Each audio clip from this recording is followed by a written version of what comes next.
Welcome back to my vlog.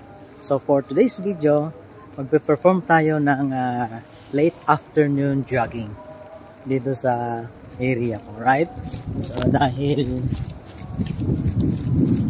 hindi ako nakapag jogging ng early afternoon, so let's do this at late afternoon, right? Dahil almost 3 days naman ako hindi nakapag-jogging, tinamad at may linakad, and ngayon let's perform it. Walang rason na hindi fitness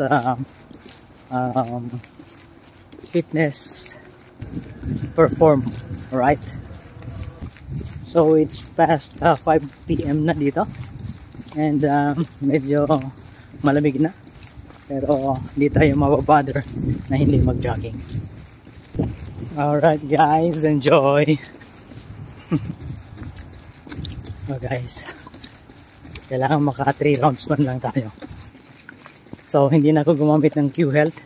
Yung makikita niyo yung how much I jog for today. So hindi ko ginamit kasi nauna tong video.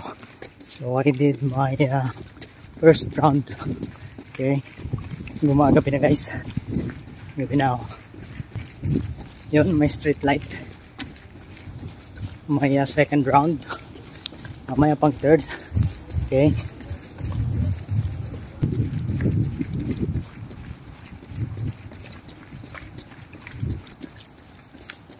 subscribe to my YouTube channel, Dennis MTV. Follow my Facebook page, Dennis Sarmiento Mota. Yung second account ko, Architect Dennis, Urban Planner. Bye! Hello guys, welcome back to my vlog. So nandito ako ngayon sa isang supermarket. Para after my jogging, diretso ako dito sa supermarket. Okay, bili ako ng mga kailangan ko. Ito, 65 lang ang per kilo ng karne. 65, 75. Bili ako guys ng onion. Guys, nabili na ako ng onion, luya, garlic. At kailangan natin itong lettuce. May pakwan. Pakwan ng buhay mo. Try nga natin itong Lipton Zero Sugar daw. 2 pesos lang, kumbaga 2 real lang. Bili tayo ng laban, yogurt, and bili tayo ng tubig. Tatlo. Ito lang tayo kasi mura lang. 0.75 centimos lang ito. After ng jogging ko guys, dito ako sa malamig. Yung pawis ko napawi rin.